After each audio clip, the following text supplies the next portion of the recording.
de sus padres. Palabras más, palabras menos, Jesús les decía que no, que a veces esas situaciones son porque Dios los usa para mostrar su poder y su gracia y todas las cosas buenas que puede Dios mostrar a través de estas personas. Para mí fue revelador, fue como, hey, quítate esa culpa de encima y busca que Dios se manifieste a través de tu hija, en el proceso de recuperación de tu hija, y así ha sido una completa bendición. Precisamente, esta historia es bien conmovedora, ¿no? Sí, porque hay que tener cuidado con las palabras, señorcita. Precisamente aquí nos hablaba Mariluz, señorcita, acerca de un versículo de la palabra, señorcita, y es Juan 9:2. Bueno, lo voy a leer desde el 1 realmente. Dice, al pasar Jesús vio a un hombre ciego de nacimiento, y le preguntaron sus discípulos, diciendo, Rabí, ¿quién pecó, este o sus padres, para que haya nacido ciego? Respondió Jesús, no es que pecó este ni sus padres, sino para que las obras de Dios se manifiesten en él. Bueno, listo. Ya llegó el momento del alumbramiento, nació la bebé. A partir de ese momento, porque tenemos claro que era tu primer bebé, tu primer niña, tu muñequita. ¿Cómo fue ese día cuando la primera impresión, cuando la viste? ¿Cómo fue esa reacción? No, es que no me la dejaron ni ver. Que yo me acuerdo que yo ya estaba así, pues, en trabajo de parto porque iban a ser normal. Y yo me acuerdo que, ¡pum!, salió mi hija, nació mi hija, y hubo un silencio de los médicos, todo el mundo se quedó callado.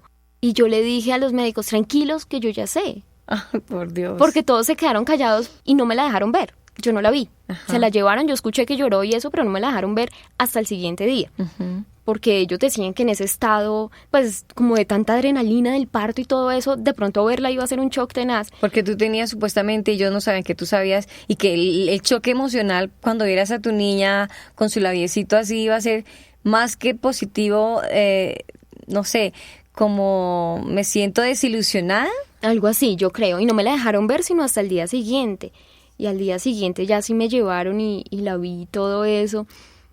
No, divina, o sea, independientemente de lo que sea, había esa conexión, además porque es algo natural, o sea, y cuando hay una situación difícil, como que no sé, te fluye más la compasión, más el amor, más el vamos a salir adelante, chiquitina, aquí vamos a lucharla, y así ha sido siempre. Entonces, para mí, lo que al principio parecía un castigo divino, ha sido toda una bendición para mi vida. Dura esa frase, parecía un castigo divino. Mariluz, ¿y cómo lo recibió el papá? Yo actualmente ya no estoy con el papá, nosotros nos separamos, pero siempre tendré que agradecerle a él el apoyo que me dio. Una actitud súper positiva, de ese tipo de personas que uno necesita en ese momento. Claro. Porque mi familia, al contrario, sí toma una actitud de, ay, usted, ¿quién sabe qué hizo? Eso le pasa por meterse, ese señor. O sea, mil cosas. Sí. Entonces, él fue mi apoyo, la parte positiva. Eso es con dramatizado y todo, ¿no? Hay que decirlo. Por supuesto. Toca contar bien el cuento. Y entonces, no, él súper bien. Un apoyo constante, además porque venía el tema de la alimentación, que es súper complejo, el tema de las cirugías. Y entonces, él siempre estuvo como en ese proceso. Así que, independientemente de que ya no esté conmigo, siempre le voy a agradecer el haber estado ahí y además que es muy buen papá, todavía lo es, entonces creo que fue importante. Tú te adelantaste preciso a la pregunta que quería hacerte. ¿Cómo fue el apoyo de los papás, en el caso tuyo de tus papás y por decir de los abuelos de la niña por parte de él? Digamos que había más contacto con mis papás porque los papás de él vivían en Cali. Entonces, digamos que era más acá como el tema en Bogotá, mis papás. El papá de mi hija me lleva varios años a mí. Entonces, la actitud de mis papás fue, eso le pasa por meterse con ese señor todo viejo. Ah, carambas. Ah, carambas, sí. Entonces, fue una actitud, uno tiene en la cabeza mil cosas, en el corazón mil cosas, y que la familia le diga a uno eso, para mí eso fue devastador. Claro. Entonces, de hecho, ahí hubo como cierto distanciamiento con mi mamá, porque pues yo decía, oye, ahora más que nunca se necesito que me apoyes. Claro. No que me eches más culpas, aparte de las que ya tenía y todo ese revuelto de cosas. Entonces fue una situación compleja, pero hoy en día yo veo a mi mamá y a mi hija y mis papás y, mejor dicho, el amor de la vida. Y mi mamá muere de amor por mi hija y mi papá y... ¿Sí me entiendes? Sí. Entonces... volvemos al mismo tema. Ten cuidado con las palabras que dices. Si claro. Tus palabras no construyen, pues no las digas. Exacto. Sí, lo que tú dices, eso es muy cierto. Desafortunadamente somos muy ligeros a hablar y en el argot popular diría uno a moverla sin hueso, pero sin darse cuenta que a veces uno mismo se está labrando un futuro de lo que está diciendo. Mira lo que a ti te pasó, Mariluz. uno no sabía, pero quien conoce el futuro es Dios, quien conoce nuestro caminar es Dios. Desafortunadamente nos hemos enlazado con los dichos de nuestra boca. Así es. Entonces, mira que finalmente resultó siendo un aprendizaje para todos, ¿no? Entonces, digamos que lo que yo vuelvo y te digo, lo que al principio uno puede ver como un problema, como tú lo enfrentes, así se va a proyectar. O yo hubiera podido cargar con lo que le pasó a mi hija como, mejor dicho, el problema más grande de mi vida o como la bendición, depende cómo tú veas las cosas. Y yo veo que fue algo realmente sumamente valioso para mí como persona porque me llevó a conocer muchas realidades que no hubiera conocido de otra forma, que fortaleció mi carácter y que llegó a traer muchas cosas bonitas a mi familia. En ese periodo ya de la lactancia, diría uno, quizás fue un poco complicado.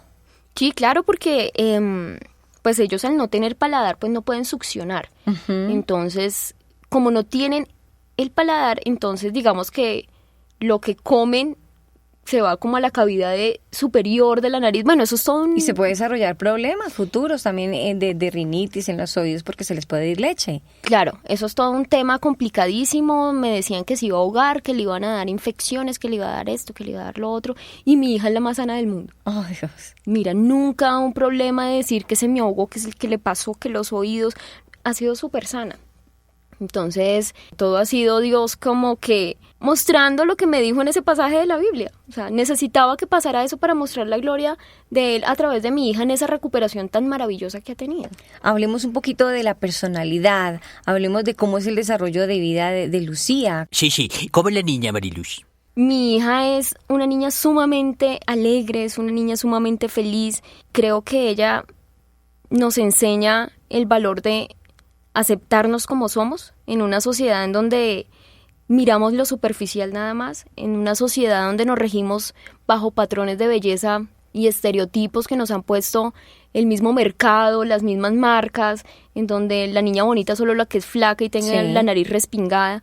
Ella me ha enseñado a mí eso porque jamás ha estado, digamos, como cuestionándose el ser como es. Probablemente ahora es niña, cuando entre en su etapa de adolescencia. Y ya está cerca, ¿no? Exacto. Podrá empezar a experimentar otras cosas. Pero tú sabes que los 5 primeros años, esa primera infancia, son muy importantes. Es determinante.